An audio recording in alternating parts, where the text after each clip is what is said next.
Hello, everyone, and welcome to PODIUM Sportcast, your physical education and sports science podcast. Today, it's my pleasure to interview Dirk Smith. And today we will talk about the topic, what are the ecological dynamics involved in judgment and decision-making in a soccer match situation. But before we do this, dear David, could you tell us a little bit more about your scientific career? So like when you started and where are you right now? Yeah, thanks for that introduction. So I'm still relatively young in terms of my scientific career. It started about 3 years ago when I got my acceptance letter for the master's program at the German Sports University. So I just finished my master's in psychology and sport and exercise, and I am still here in Cologne, Germany, and I am just about to start my PhD work as well. And for the last 3 years, I've been working in doing research and just trying to get myself involved and establish a good scientific career from this point moving forward. So, I've done everything from, of course, academic conferences and, did some internships and research assistantships on research projects with some different scientists here at the university. And I've just really been trying to dive in headfirst into all this extra research stuff that we've been trying to do so that I can build up my own career and kind of establish myself moving forward. So as I, pursue this PhD, then I'll be able to, have a nice foundation to build off of. So. Yeah, this is also nice because today we'll talk about the first of many of your papers. So it's my pleasure and our to be host of this experience because I have still here, somewhere here, my first paper that I wrote in Portuguese. And when I write this, I laugh a little bit because I say, who wrote this? In a sense of, but at the same time, I'm proud, like my family name and my name as well is written in the story, history. And this is unique. So yeah, I'm really happy that you are here as well. But one thing I have to say that Dirk is also really, he's quite active for the LGBTQ movement. And I remember the first time that we met, you were using a t-shirt with, again, LGBTQ Olympic Games. And I saw it and I was driving a bike to swim at the German Sport University. And I said, there is this event. What is this event? Why they do this kind of event? How this event look like? Because, well, Olympic Games, and this is a different shape and way of doing this, but why they do this? So I didn't have the answer, although I have checked some YouTube videos. So dear David, if you could tell us, how is this event and why you are always fighting for this movement, which I think is necessary to talk about. Yeah. Well, first it's officially the Gay Games. There's a little bit of drama in the past regarding the use of the word Olympic in the name of it. So officially, I have to say it's the Gay Games. But you're right; it's an LGBTQ sports event that is modeled after the Olympic Games. It started in 1982 by this guy named Dr. Tom Liddell, and the idea behind it is that it was creating an Olympic style event to allow LGBTQ people the opportunity to be able to participate in sports and compete as athletes with other LGBTQ people. And the movement started in San Francisco in 1982, and it has since grown to cover events that have happened all over the world. It occurs every 4 years, and it draws out thousands of athletes every time it is held. The most recent one was recently held in 2018 in Paris, France. It drew out about 12,000 athletes. And, you're talking about athletes of all different, national backgrounds, religions, races, ethnicities, sexual orientations, gender identities, just everybody on that level. And their foundation motto is participation, inclusion, and personal best. And the idea behind that is that it's really trying to make sport as accessible as possible for anybody and everybody that, might not otherwise have an opportunity to participate in sports. So a lot of people who suffer discrimination based on their gender identity or sexual orientation, it limits their opportunities to be able to participate in sports, which has been traditionally discriminatory against the LGBTQ community. And the idea behind the gay games was to build up that community of athletes, of people to say, hey, you can still do sports, but you can also be LGBTQ. It's not one or the other. And the reason why it's so important to me is because back when I was in middle school, I was a competitive swimmer.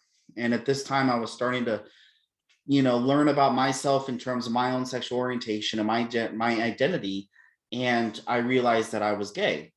And during this time, I suffered a lot of bullying and a lot of discrimination, and I struggled a little bit with, hostile teammates, and really affected my mental health and affected my willingness and motivation to participate in the sport. So I ended up quitting.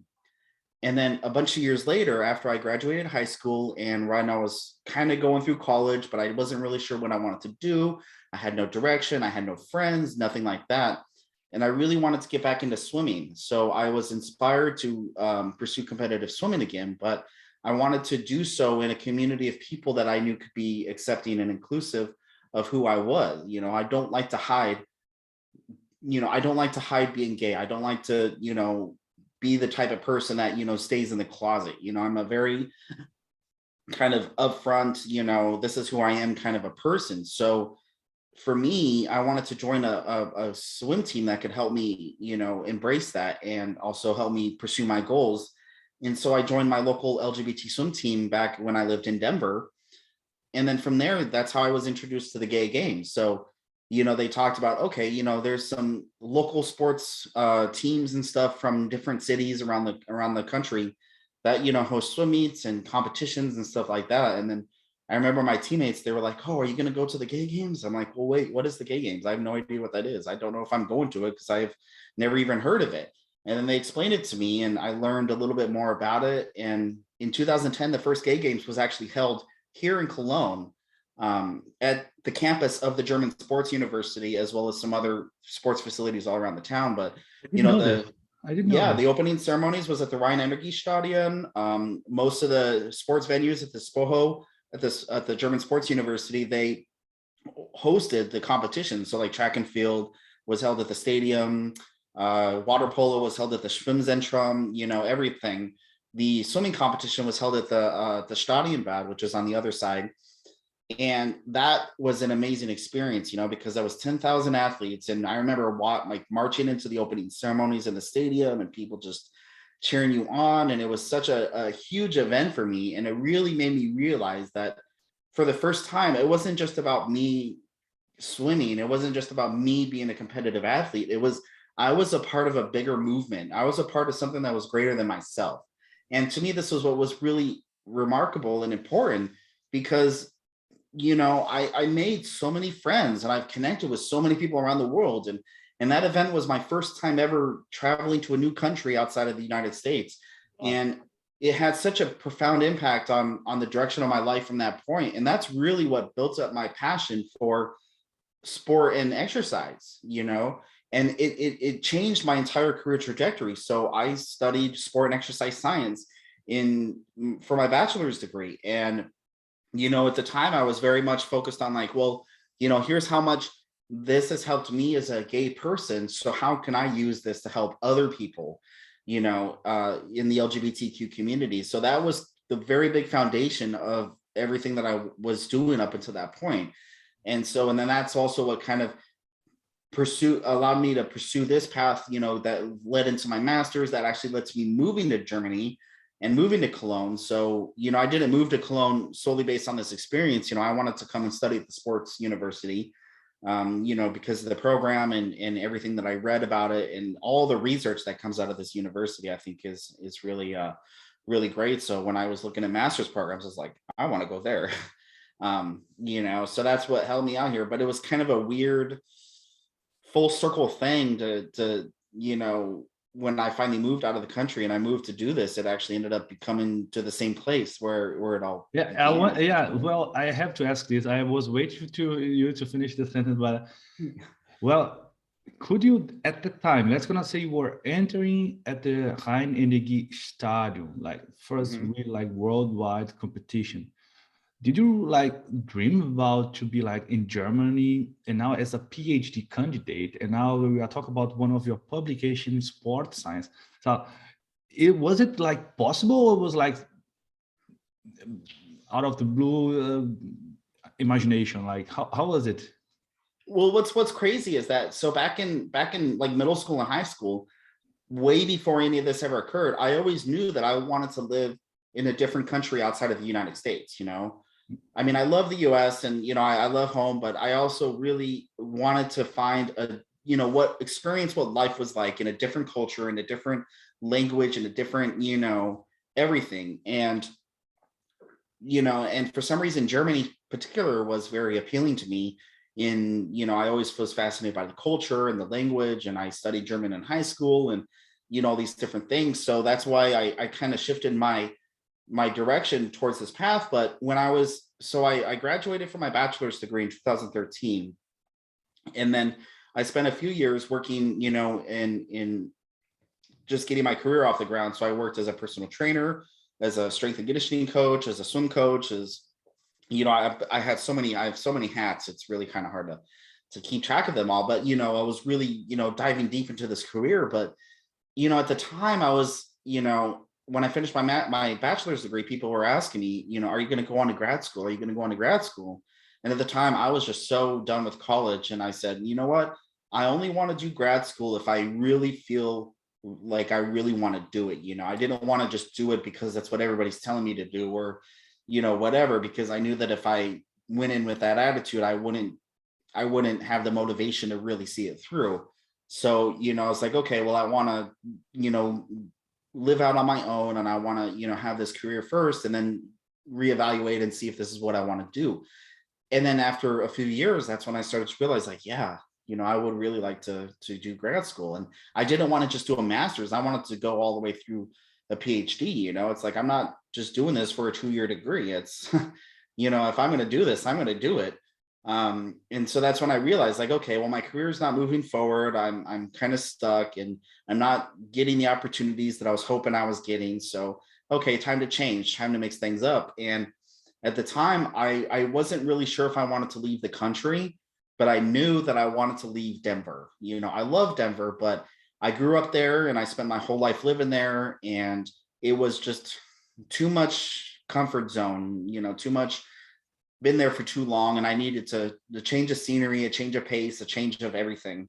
And when I realized, I reflected back on me being in high school and said, well, I remember back in the time when I really wanted to live in a new country and all this stuff. And then I realized, you know what, if I'm going to do grad school, like, I would love to do a semester abroad, but this is a great opportunity to finally do that. This is a good opportunity to say, you know what, I can go to a different country. I can do these different things. And so for me, that's when I started to realize, like, okay, A, I want to do grad school all the way through a PhD.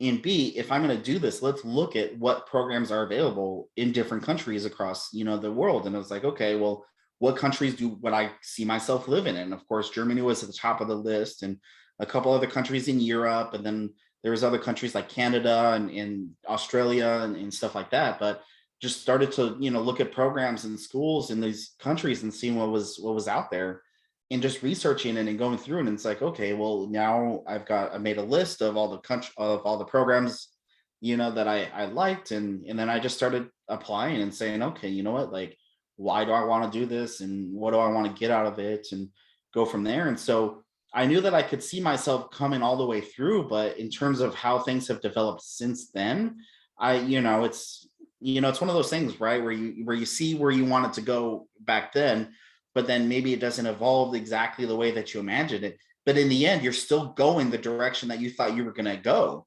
And, maybe it hasn't quite evolved the way I planned it to, but in the end, I'm still going that direction. And so that's what's so exciting about the whole thing, because it's really neat to see that, oh yeah, back when I told my friends 5 years ago that I was going to move to Germany and I was going to get a PhD and I was going to do all these different things. And now it's fun to be able to update social media and say, look, I'm doing these things. I wasn't just, It's really nice. It's really nice. Yeah, I think, well, if you're talking about changing the content, the language, all of we three, we know how hard and funny and Yeah. rich is this experience. Yeah, Mhm. talking about this, and thanks for sharing. We, besides our dear guests, we also have in the second season, representing a huge portion of our listeners, the pleasure to have Elia Weder, which has his bachelor in movement science at the VWU Münster, and currently he is a master student in Brazil at the University of São Paulo. My dear Elias, how are you after Carnival? How are you right now? How are you? I'm fine. Thank you much for having me. I'm super excited to be here for the second season as well. I recovered well already from Carnival, so I'm already full of energy to start some new conversations with our guests. Nice. And speaking about that, I just want to say thank you for sharing that whole story. Um, Me being someone who always competed in sports too, I couldn't imagine sports not being a part of my life. So I think it's super important to give this opportunity to people that suffer from discrimination, as you said. So I think it's a great event and a great cause. And also from the challenging backgrounds of changing to another country, I think it's always challenging, but it's also very, as you said, it's like a gratification almost Mhm. that you are like, yeah. Many people always say, I want to do this, do that, but being the person to actually do it, to see it through, takes a lot of courage. So I think it's like in um, uh, changing experience for somebody's life. Yeah, yeah, it is. You're right. Yeah, and actually, we don't know now, but we are inspiring many people that we Yeah. will only know in the future. But this is nice. So we live only in the present, and today we will talk about David's scientific manuscript, where he have his first authorship with other colleagues, and the paper is entitled "Emergent Coordination of Heading in Soccer of Two Players and a Single Ball."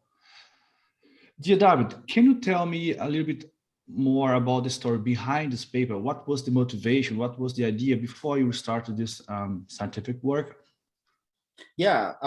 It's kind of funny because kind of branching off what the end of the last story, is when I entered the master's program for psychology in sport and exercise, my original goal was to do it on LGBT discrimination in sport.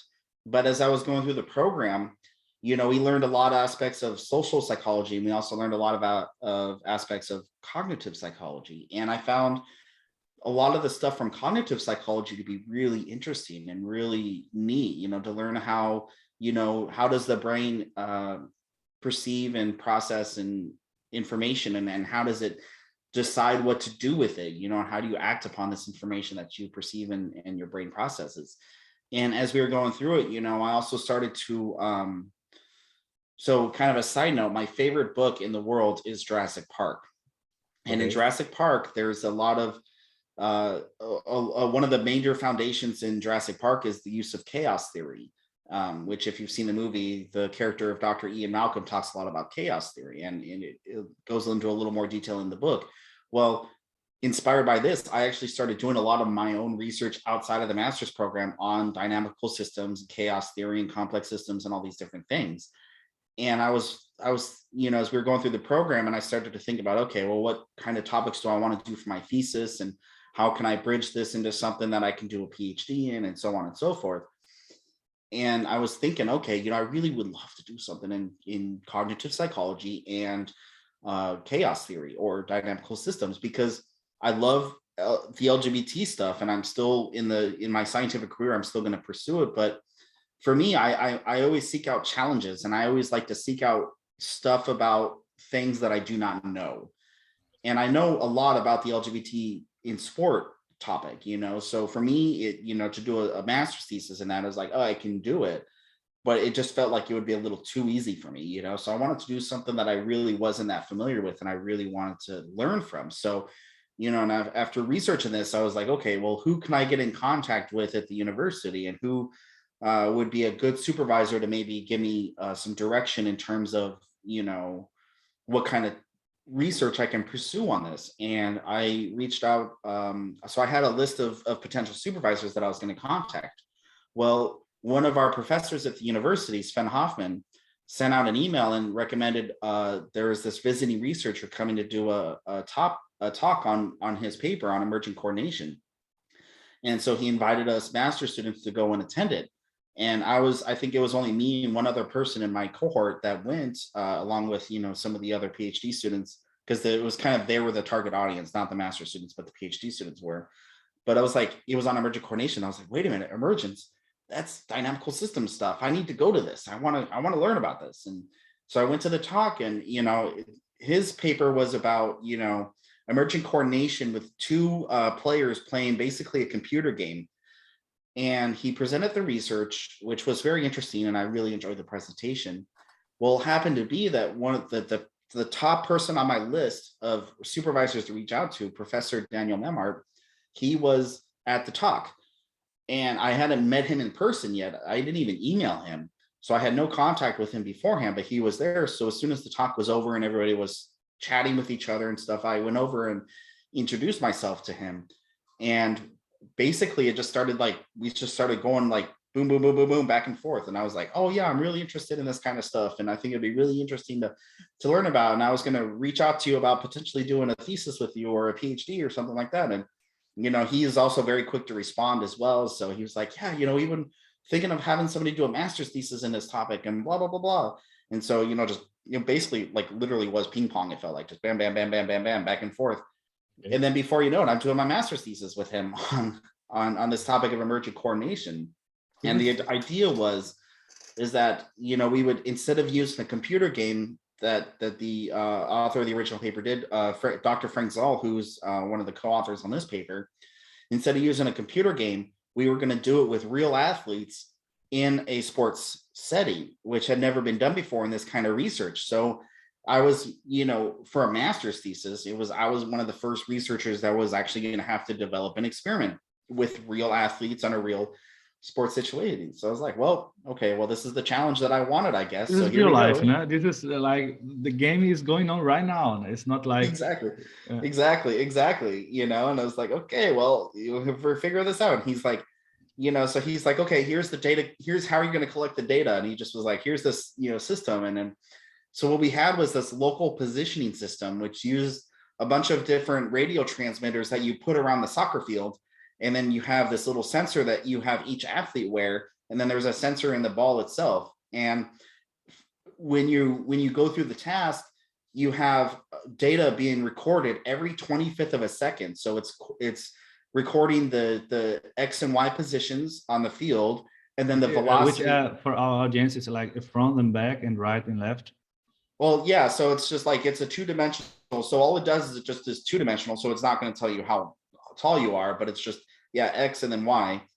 And then it records the velocity of the sensor at that moment, so you can keep track of, okay, exactly where is each athlete at this moment, where is the ball, how fast are they moving, and, kind of get that information and stuff. So I was able to develop an experiment based off of that and say, okay, well, here's what we're going to do. So then we went through and they're like, okay, well, how are we going to study this? What is our hypothesis? Things like that.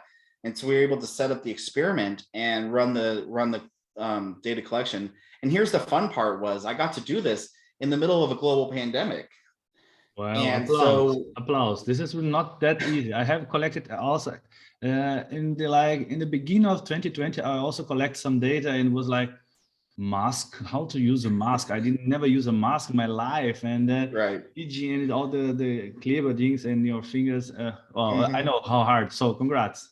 Yeah, thanks. And so it was crazy because because I was starting to set up the master's thesis, and then right when everything went into lockdown, I was expecting to do the data collection, within the first 2 months of doing this thing. So I was like, okay, I was going to recruit participants and set it all up and get it all done. And I had it all planned out. And then it was like, nope, everything shut down. You can't do anything. And there's no soccer teams or anybody playing. I'm not a soccer player. So I don't have connections to soccer players as if I were a swimmer trying to get swimmers, So I was like, I was planning to go to some soccer matches or practices with some local teams to recruit players. But you can't do that when everything gets shut down and everybody's being told to stay at home. I was like, crap, how am I going to do this? Well, basically at that point, I basically did everything that I possibly could for this thesis. I wrote as much as I could that I didn't need data for. So I wrote the entire theoretical background. I did the experiment methods. I already designed the experiment. So I just basically did that. And then I started to think about, okay, let's make a plan for the statistical analysis so that even if I don't have data right now, but I could figure out what test am I going to run? How am I going to, do all this stuff? So I try to plan and get all that done. And then when things kind of started to open up in the summer of 2020, it was like, okay, now I can, kind of start doing this. So I utilized my entire network of people to say, if you know any soccer players, I don't care how out of shape they are, any soccer player, give them my email address, tell them to email me. And we somehow managed to get, I think 16 soccer players. Yeah, 16, yeah. And so we were able to get that. And then we had a very, very small window, that we could run the experiment with. So, and I had to pull some strings with some people at the university because, they weren't really letting students use the sports fields at the time, but I was able to get special permission with the help of my supervisor. And I have a connection, which is the great thing about being a prominent member of the LGBTQ community, is that sometimes you can use that as a connection, as a force to help, when you need to connect with certain people to get certain things done. And so I was able to utilize that as well. And I got access to the field, was able to run the experiment, get it all done, and collect the data over, I think, the course of 2 weeks and stuff like that. So then, of course, I wrote the thesis and published it. And then we wanted to take the data from that and then turn it into a paper for to submit to an academic journal. And so this is where this paper has come from, was utilizing that same data and saying, okay, what can we learn about this, in this aspect of it. So the idea of emergent coordination is we're analyzing the same thing that we analyzed, of course, with the data and the thesis, but we're, trying to connect it more with, the idea of emergent coordination is this is the first kind of research where it's actually utilizing real athletes in a real world sports situation, as opposed to just a computer simulation. So the idea behind this is now, okay, well, we're using this as a stepping stone to say, well, here's the first approach that we can take with this kind of research in a real applied setting, so we can actually gather real information that we can use in helping athletes, improve how they perceive a situation and then how they act in it. And so from there, we've been able to, not necessarily come up with some firm conclusions, because as you'll note in the paper, unfortunately, we weren't able to get more participants like I was hoping for when we did the initial study, but, we were able to get some participants and enough people to kind of give us a good idea.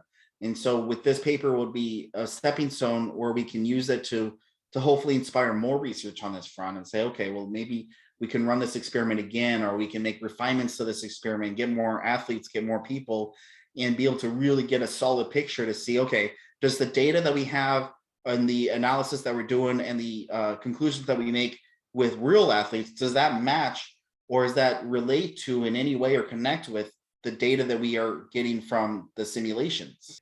It's funny to jump in. Anyway, Elia, yeah, when you read the paper, could you imagine to just change the sport and make something related to basketball, or you think also due to pandemic could be an issue or something similar like this? Yeah. First of all, I think it's amazing that you were even able to get 16 participants, because in normal situations it's already a challenge to get in touch with participants. So big props to you. But also I think reading your paper, what became very imminent to me is how contextual thinking is important in these decisions, right? For example, in this case, soccer, from the biomechanical aspect, works very differently from other sports. So I imagine a soccer player, for example, already depending on his strong side, if he's like a right footer or left footer, it can already change the way he will analyze the situation, act on the situation. And all these aspects are trained so deeply that it becomes a split-second situation, so that you're maybe not even you don't even recognize why you chose X option over Y option. So I think it's like a really intense field of studies. So as you said, like a stepping stone is there's like the sky's the limit. There's a lot of research to be done. Yeah. Well, and that's why. Oh, sorry. No, go I ahead. was I gonna was just say. want to say you can apply in many different sports. Like it's a tool that is applicable. It's not something. It may be related to the next question, David, because I when we hear from our audience, they always want to know how to transfer, how to apply what we have learned in research and science. But we always like to speak in a way people do not understand and publish in a format people do not reach. So now I jump or I throw this question to you. If you could tell now as sport teacher or a soccer trainer or someone related to ball sports, how could you tell them, how could they apply the results of your publication in the practice? How could you tell them? Well, and that's a very good question. And just to kind of really quick jump back, what you said, Elia, about the right versus the left, right? So when we originally were developing the study, the reason why we chose the use of headers, because we were a little concerned, okay, well, there's some controversy there about use of headers, but we chose the headers because, like you said, it's very contextual, and it, using a right or left side to intercept the ball could change everything. And so with the header, it just kind of simplified our analysis to say, okay, well, we just want you to bop it with the top of your head as opposed to, intercept it with the right or left side, because, that would make things way more complex. But like you said, so to apply this, and the great thing about this is that it is very applicable to different sports, I think. And with being able to take this research and utilize it for handball players or basketball players or American football players, or basically any sport in which you have groups of athletes that are trying to intercept a ball in some fashion, it could really apply. But the reason why, so that's why it's emergent, because what emergence is it's how behaviors develop and emerge based on their contextual situation, so based on everything from weather conditions to, the different players' abilities, to what you had for lunch that day, to, your mental state, to, if there's an audience or there's, is it a competition or is it a practice? All these different little tiny different variables can all influence everything. And when we did this study, one of the things that we had to deal with was, one day it was raining, so we were doing data collection and it was raining outside, but the next day it was sunny. And when it was sunny, sometimes the athletes had to deal with the sun in their face, that made it hard for them to see the ball, which the athletes when we did it with rain didn't have to deal with. So it's this sensitivity to initial conditions which allows the situation to kind of develop in its own unique way. So even if you have as many of the variables, try to control for as many of them as you can, as and make it as consistent as possible, you will never have the exact same behaviors that emerge out of this situation, because there will always be little things here and there that are different that would make the situation change. And so being able to apply this with different sports, it really comes down to, it's not so much about the sport itself, it's about the players involved and what it is that they're trying to do, right? So what we were analyzing was not so much specific to soccer. It was, okay, how do you perceive the ball and how does that dictate your actions to pursue it, right? So if you have two athletes and you launch the ball and you say, okay, your job is two rules: intercept this ball but do not collide with the other player, which was the rules that we gave our athletes. We said, okay, you have to intercept this ball, but you do not collide with this other player. And so whenever we would launch the ball, that's one thing that they would perceive, is they would see the ball flying in a direction, and they would have to decide, okay, well, where's the other player? Where's the ball? And do I pursue this or do I not pursue it based on, is it going to be something where I'm going to collide with the other player? Am I going to even be able to intercept the ball? All these little things that are running through each athlete's head in the couple seconds, because each play was only like maybe 4 or 5 seconds. So all these little things that are happening in your mind during those 4 or 5 seconds. And then at the same time, it's like, okay, well, you have a split second to decide, right? Like, are you going to pursue this or are you not going to pursue it, and you have to decide right then and there. So you're not consciously thinking about this stuff. It's more unconscious to say, okay, well, based on maybe your experience as an athlete, are you more likely to pursue this ball or are you more likely to let the other athlete pursue it instead? And if you both pursue it, then who decides who intercepts it and who decides who's not going to intercept it? You're not communicating with the other player to say, okay, you got it or I got it. If in certain situations, it could be, okay, both athletes are going to try and pursue it, or maybe both athletes are going to think the other athlete's going to pursue it, so they back off, or a lot of these different things can develop. And I like to use the example of outfielders pursuing, like in baseball, and you pop like the batter hits the ball and it goes into the outfield. Well, it goes directly in between two outfielders, so both outfielders go to catch it. But then at the same time, how do the outfielders decide who's going to catch it? And sometimes they don't decide and they collide.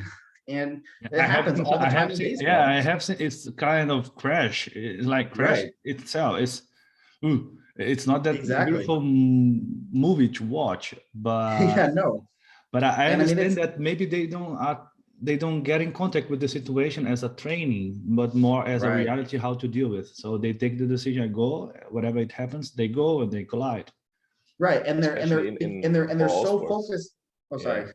Like exactly what I was going to say to you. Like the focus is on an object flying through the air. So like they're focusing on that ball, and all they think is, I have to pursue this ball. So they don't see the other athlete that's also doing the same thing, and unconsciously, we're basically like matching our speed and velocity along with our direction with the direction and the speed the ball is going, so that we can intercept it, right? So it's, you're going to adjust your speed based on the same, as the ball is moving, right? So if the ball is moving fast, you're going to run fast. But if the ball's not moving very fast, you're not going to run very fast to intercept it, But if you're visually so focused on the ball that you're not paying attention to the other surroundings, you're not going to see the other athlete who's coming at full speed at the same time, and that's what they end up crashing into each other. This brings me, well, I'll tell you a short story. Once I have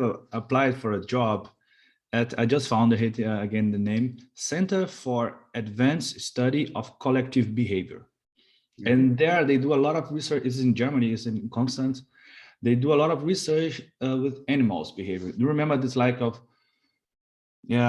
many blackbirds flying together and they like swim and so on? Yeah, a murmuration. Sorry?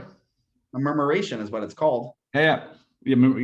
I was trying to make it like even easier to explain. But the point was, when I watched a talk for a guy, I don't remember the name of this professor. He has published in Science and Nature, but the way he was like approaching this question was so interesting. And I would like, instead of say a predator and then many birds, I would say the ball and many players, and just changing it. But at the end, I see a lot of similarities in these two kind of behaviors, like human behaviors and animal behaviors, because A normally is quite close to B, but C is not closer to A. But the point is, if you want to achieve, like go fast and be far away from the predator or reach the ball without colliding, you have to understand your peers, your close by peers. So like someone close, like B, if you are C, but you don't have to understand what A is doing, because you get information from A due to B. So this kind of way of understanding collective behavior, and you have emergent coordination, dynamic system, chaos theory, I have written all of this, is not, you can't teach. I don't remember any of my trainers talking about this when we were playing handball or soccer. Right. You know why? Because somehow it sounds complex, but when you see it, you know how and why. And I think your paper is like a masterpiece, how you can say, therefore, we have to train this situation. A collision Right. can is not only injure yourself, but also the team and our goal to be champion somehow like this. And I really like it. So I didn't take the job, so I was applied, but I didn't pass through. But I think this could be also a target for you in the future, because this Center for Advanced Study in Collective Behavior, they also work with humans. So this is also a nice piece of a place for you to go. Anyway, yeah, thanks a lot for this explanation. I think we have learned a lot. I mean, I have learned the most, I think. But I have another question, and this is something that I think we shared, David, because we are trying to be active, to be in different places at the same time. Our audience, they know the difference between a post in social media like Facebook or Instagram and a scientific publication. But many of people do not realize what is the difference when you do this, and why you publish not in like saying to take this diet or do this train, and you do a scientific work and so on. And I want to hear from your own perspective, because now you plan to be active in both, in social media and also in the scientific community. If you could tell us, how is the process to publish a paper? How is the process for your paper that you are doing right now? Are you close to be finished? Yeah, tell me about the background story, because I think this may help a lot of people to understand how reliable is the information you have produced. Yeah, and I mean, it's been a wonderful learning experience for me, because it helps me to appreciate, I think, scientific research a lot more, because I mean, one thing I've definitely observed, especially over the last few years, and especially as this pandemic was really hitting, was how do you get from a scientific paper and then how does that evolve into a social media post? And it's like the game of telephone, where the first person who starts the telephone game whispers something into somebody's ear, and then as it gets, 5, 6, 7, 10 people down the road, whatever the last person says is hardly related to what the first person said, and it's been interesting to kind of see that process on social media, because paper gets published and it has some interesting scientific findings, but it's maybe not even that remarkable. But then down the road, all of a sudden you see a Facebook post about, oh, well, according to this, scientists can, do this and this. And one of the first things I remember seeing was a post where it had the image, it had a picture of somebody wearing an EEG on their head. And it was a fancy looking EEG, but and the headline for the post was, oh, according to this, scientists can now record your dreams like it was a VCR. And I looked at that and I was like, no, that's not how this works. And I read the article, and everything that they were saying was pretty much just a bunch of garbage. And I was like, okay, well, I tried to go through and trace the steps back to the actual paper. And the actual paper was basically like, oh, scientists had somebody wear an EEG, and they, because the EEG is, it shows you electrical activity over a period of time, which is their recording. And then they were able to correlate the electrical activity that they recorded on the EEG with like certain like the way that the person would talk about their dreams and describe certain events in their dreams. And that was it. So it was like, okay, well, that's a little more just kind Has of nothing to basic. do with the headline, right? Right, exactly. And so for me, it's, I look back and I'm like, okay, well, to do the process of actually writing scientific research and then submitting it to a journal, and then going through the peer review process, it's been very challenging, but I appreciate that challenge, because that's how you get rid of some of this garbage of people trying to make something out of nothing, because it's okay. I wrote my paper, and already with this paper, it's and I'm using this word, emerging kind of a type of research in this field. So, there's really not a lot of papers that I could really look at for guidance and inspiration to say, okay, well, here's how you write a paper on this topic, so.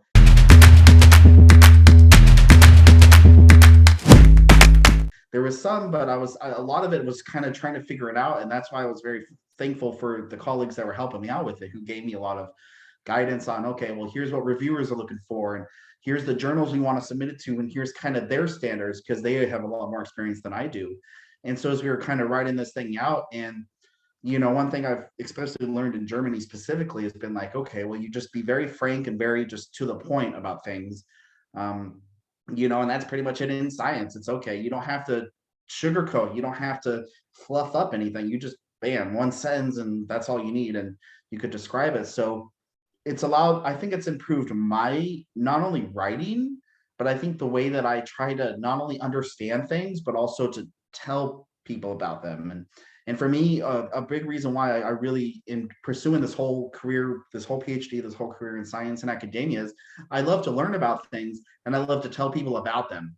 And so learning how the scientific process works, how the peer review process works, helps me to better understand, okay, how do I tell people about this stuff? I've learned about it, but now I need to be able to express myself and express these things in a way that people can understand, but also are, things that are very technical and very complex and very, super specific, because a lot of this stuff, a lot of this stuff is, I'm basically teaching readers who are reading my paper, I'm teaching them about these kind of things, so they need to know, what is emergence, what is, like a murmuration, right?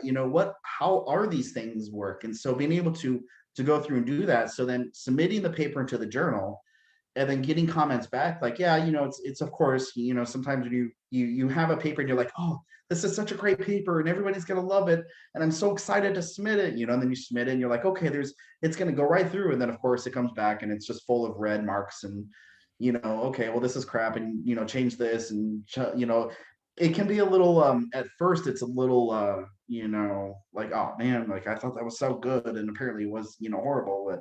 But then when you actually like look about it, you're like, okay, well, let's actually look at these comments and realize, okay, the reviewers, they want you to help. They want to help you, they want you to improve. They want you to make it better, because we look at our own work in these rose-colored lenses. And so now, somebody else who would be a reader for this paper, who doesn't understand these things on the same level that I do, because they didn't do this research, they're the ones that are reading it. And so I need to adjust the research, or not the research, but adjust the writing in the paper so that they can better understand it.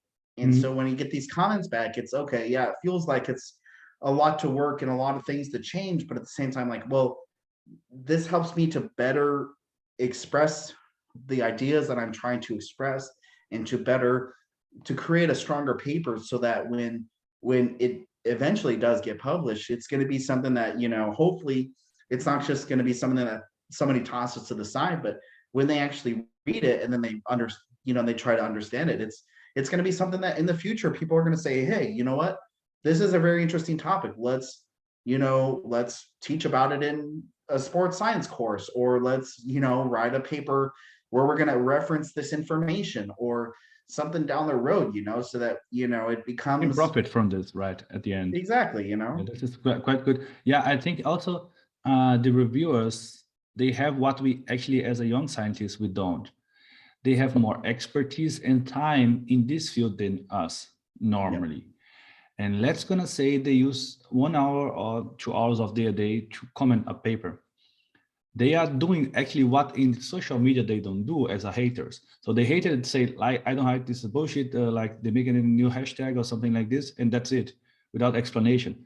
But the reviewer, and this is the nice thing in science, the reviewer can be also mean, but helping the field to have his or its own excellence, which is nice, because there is a necessity to have a filter to publish in any field.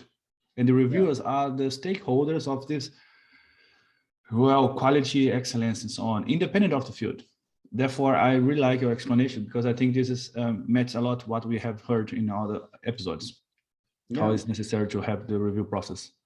Elia, do you want to say something? I think you brought up an important point as well, which is that there's many famous examples of research being misinterpreted in the media.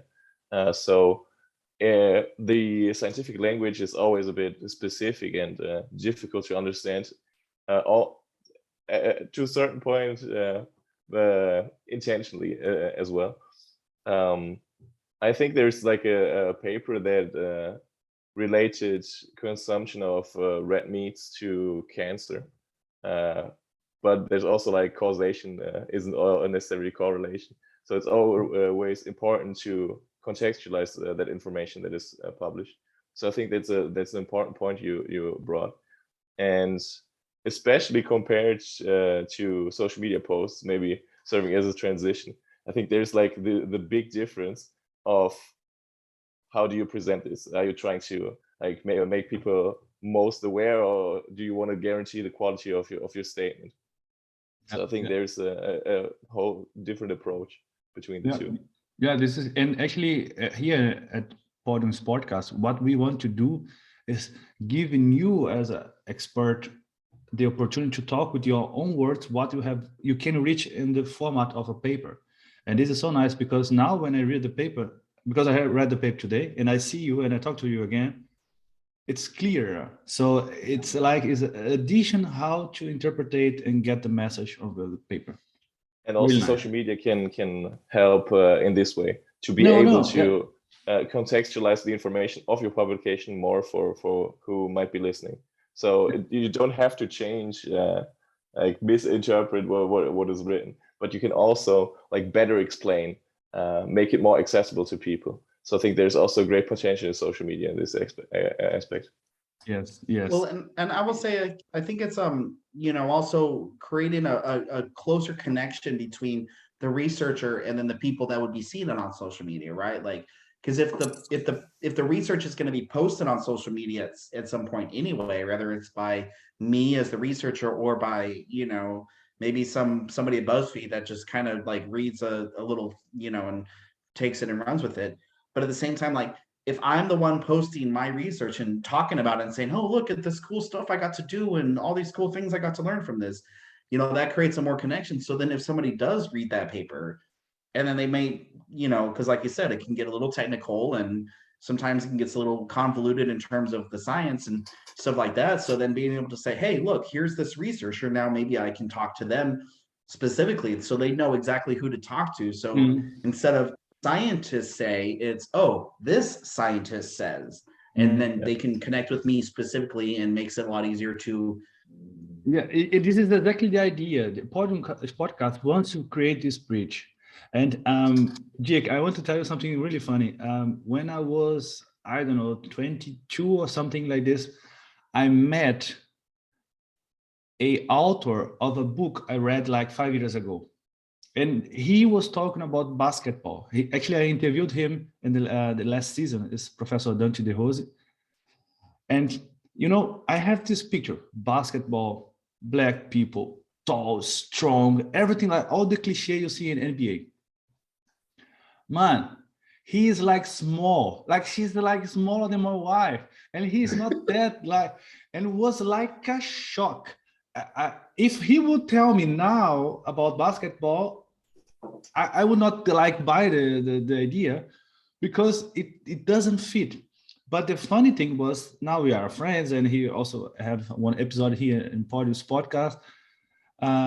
This personification, like being human and show your face and laughing and being like as we are, helps a lot to get the message done, to deliver the message, to say, well, this is how it is.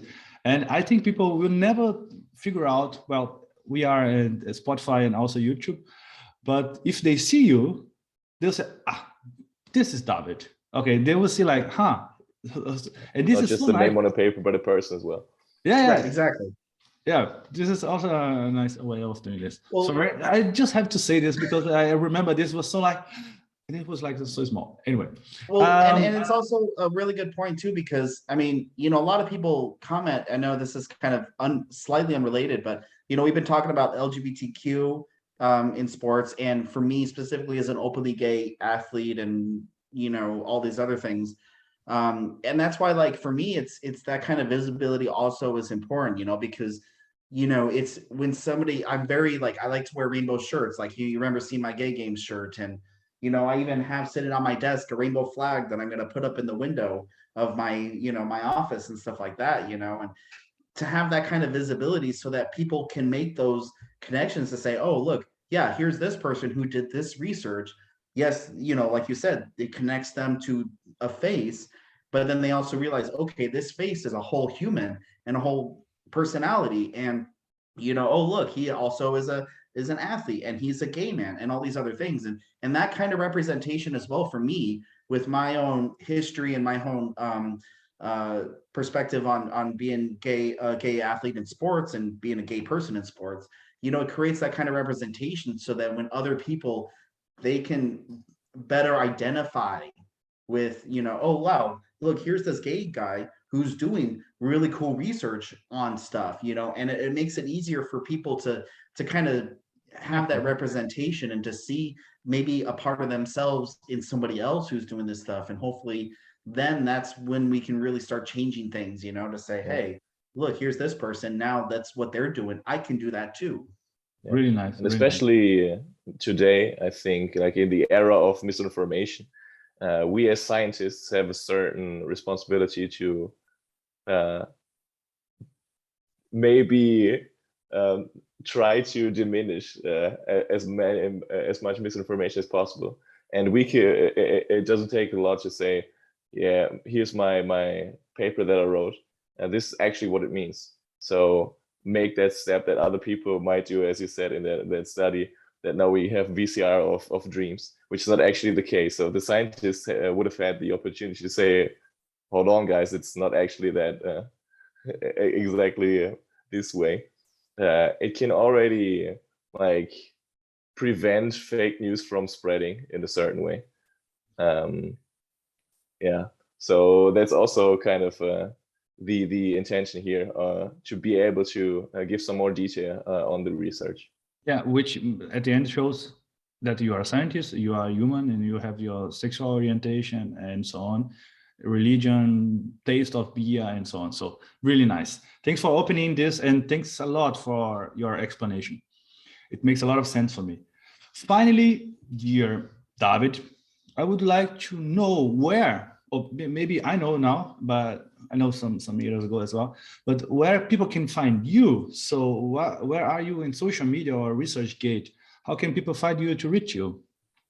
Yeah, on ResearchGate, ResearchGate's going to be kind of fun to find me because, there's a lot of David Smiths out there and stuff like that. I mean, I think another paper that I'm working on right now, I'm quoting other Smiths, so when you look at the what is it, the citations, you're going to see a bunch of Smiths, but every single Smith is somebody different. So I apologize if it's kind of hard to find me sometimes out there, but oh wait, so wait, Dirk, I have one, David, I have one idea. What if in your picture at ResearchGate you would have the rainbow behind you, then people will recognize this is the Dirk or David I want to talk about? That's a very good point, because I need to update my picture anyway. So yeah, I can put up my big rainbow picture. So otherwise, my ResearchGate profile ID is David-Smith-322, but look for the David Smith with a big rainbow, and that'll be me. Nice. I'm also on Twitter, #StonewallFit, STONEWALLFIT. I'm on Instagram at Fit with Pride. And then on Facebook, if you actually, we'll just stay off Facebook because that's kind of a whole mess. No, all the information, just to tell our audience, we will put in the description of the episode. Yeah. So the people will just click and find you. But a better instead of Facebook, I think LinkedIn would be better. So you can find me at LinkedIn under my usual screen name, which is BTTRFLYR. So it's butterflyer without the vowels. Because as a swimmer, I'm actually my specialty stroke in swimming is the butterfly. So I'm a butterflyer as well. But another place you can also find me is, in addition to research, I'm also the managing editor of a LGBT sports publication called Compete Sports Diversity. And with that, I write articles for the online blog. We also the only LGBT sports publication that is in print, and we also create, and we're working on building a sports diversity certification. So you can find a lot of my work at www.competenetwork.com, which will be a great spot. You know, you can see a lot of my non-scientific work on there. But I will also, when I get a lot of these things, you know, when I get papers published and everything moves forward, I'm going to be, you know, basically taking the research that I do and then translated it into more of like a casual blog post myself that, you know, is easy to share on social media, that kind of summarizes the research, but without all the super technical details.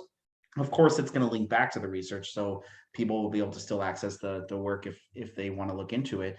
And then from there, then, you know, it'd be easier to share on social media and be able to talk about it, so that, you know, people who are non-scientists, they can hopefully understand a little better. So yeah, you know, I'm you know, definitely gonna try and make it available and put it out there as much as I can. So Nice, really nice. Yeah, we will put all of this information in our description. So if the audience is really willing to, which I think they are, they will find you in different Cool. ways. Nice. Elia, do we have any message to our audience? Yes, actually have a small surprise for our audience, which is that we are happy to announce that we now have our own website at PODIUMSportcast.com, where you can find all our text, audio, and video of all episodes, as well as our Podium community consisting of our participants, as well as you guys. So we really depend on your feedback. If you would like some certain topic to be discussed in the future, just let us know there. If you have some questions about a certain episode, you are welcome to just write us a message there, as well as the commentaries, of course. So it's a community for you guys. So if you want to take part of the Podium community, we are very welcome to visit us there. Nice. Yes, yeah, you can find us in all the social medias, and we are happy to have you guys. Yes, so a big thank, my dears, and wait a minute. Well, for those who have listened until or watched until now, we have a surprise. So Dirk, normally we do this question, we do a final question, but we just send the message how the answer is for those who are now following us. So, dear audience, the question is following. Dirk, imagine you got a grant, like €1 million, and you can spend this money in 5 years. Which scientific question you would love to answer?